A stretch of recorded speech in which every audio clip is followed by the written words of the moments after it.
명가의 몰락, 그러나 환골탈태와 함께 재건을 노린다. 22-23 시즌을 준비하는 FC 바르셀로나.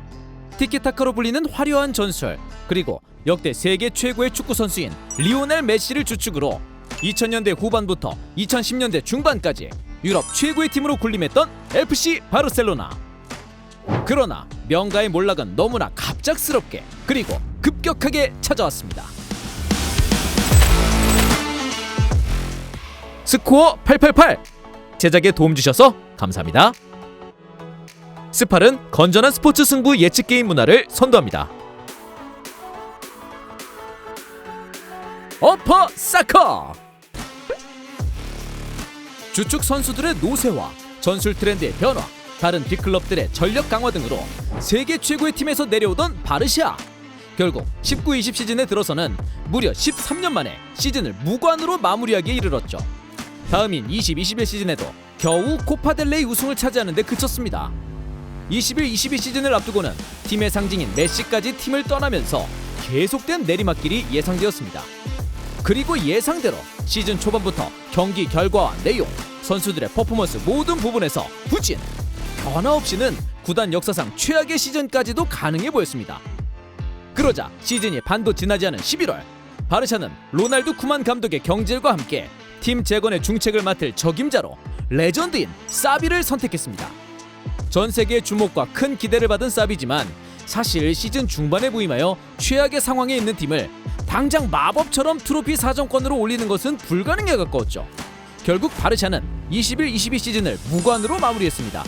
심지어 챔피언스리그 조별리그 탈락, 그리고 그로 인해 참가하게 된 유로파리그에서마저도 8강에서 탈락하며 자존심을 완전히 구겼죠.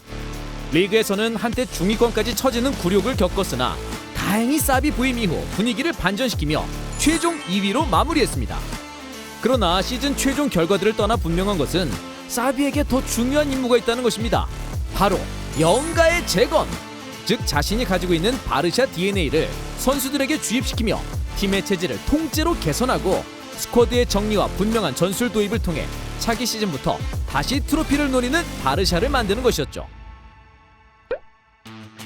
사실 팀의 재건을 맡고 새로 부임한 감독에게 그 무엇보다 가장 필요한 것은 원하는 스쿼드를 구성하는 것입니다. 특히나 목표가 모든 경기 승리와 대회 우승인 바르샤 같은 팀에는 단순히 새로운 선수들이 아니라 세계 최고 수준의 선수들이 필요하죠. 그러나 이런 부분에서 사실 큰 기대를 할 수 없었습니다. 지난 몇 년간 무분별한 거액의 선수 영입과 방만한 운영으로 구단의 재정 상태가 최악의 상황이었기 때문에 빅사이닝은 불가능해 보였습니다. 불과 지난 시즌만 해도 재정 문제로 인한 셀러리캡 문제를 해결하지 못해 리오넬 메시를 떠나보냈던 역사적인 일마저 일어났던 것입니다. 그러자 지난 3월 바르샤는 22-23 시즌부터는 스트리밍 업체 스포티파이와 초대형 메인 스폰서 계약을 통해 천문학적인 지원을 받게 되었으며 심지어 100년 만에 구장 명명권도 판매했습니다. 여기에 지난 6월 또 한 번 놀라운 소식이 들려왔는데요. 구단 이사회를 통해 BLM의 지분 49.5%, 그리고 향후 25년간 TV 중계권 수입의 25%의 양도 및 판매가 승인됐다는 것이었죠. 구단은 이를 통해 약 6억 유로 이상의 수익을 기대한다고 밝혔습니다. 사실 바르샤는 심각한 재정 상태 때문에 지난 21-22 시즌 셀러리캡 규정을 준수하지 못하며 새로운 영입이 아예 불가능할 수도 있었는데요. 일단 거대한 규모의 수입 확보로 인해 돌파구를 찾은 것처럼 보입니다. 그 결과 아이러니하게도 여름 이적 시장에서 바르샤는 큰 손이 되었습니다.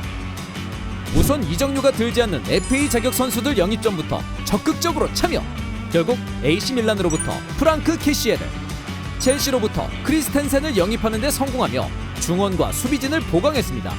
그리고 큰 손의 위상은 리즈 유나이티드의 브라질리언 윙어 하피냐 영입에서 드러났습니다. 최대 약 870억에 가까운 이적료로 프리미어리그 다른 팀들과의 경쟁에서 승리한 것입니다.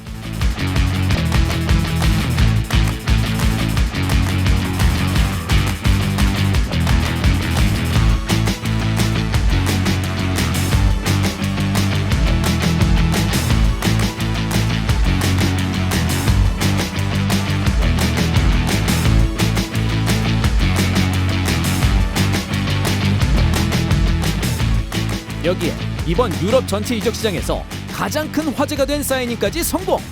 바로 세계 최고의 스트라이커인 레반도프스키를 바이에른 뮌헨으로부터 약 600억에 영입하는 데 성공한 것입니다. 이어서 7월 말 세비야의 핵심 센터백으로서 첼시와의 계약을 눈앞에 두고 있던 쿤데를 계약 직전 하이제킹에 성공! 이렇게 수비진과 미드필더진, 공격진에 걸쳐 즉시 전력감의 선수들을 영입하며 새 시즌에 대한 기대감이 계속해서 상승하고 있습니다. 또 아직 남아있는 이적 시장에서도 현재 링크가 있는 몇몇 선수들을 추가로 영입하는 데 노력할 것으로 보이고 있죠.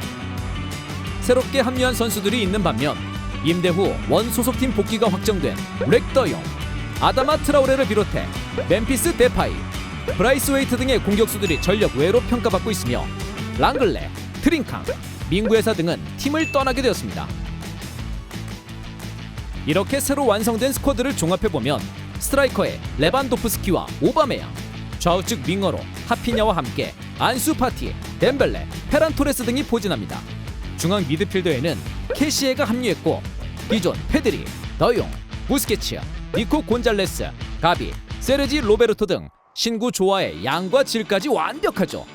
중앙 수비로는 피케, 아라우호, 에릭 가르시아 등의 기존 자원에 쿤데와 크리스텐센이 합류했으며 알바와 데스트가 주전으로 활약하는 좌우 풀백에는 큰 변화가 없습니다. 마르코스 알론소와 아스필리쿠에타 영입에 총력을 기울이고 있는 것으로 알려져 있죠. 이렇게 22-23 시즌을 준비하는 바르샤의 스쿼드는 강력해졌습니다.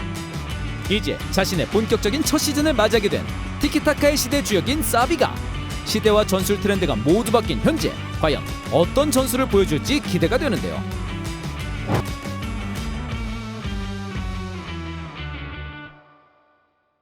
여러분은 새로운 바르샤의 어떤 모습과 미래를 예상하시나요? 과연 새 시즌을 명가 재건을 위한 첫걸음으로 만들 수 있을까요? 이만 어퍼사커 마무리하겠습니다. 어퍼사커!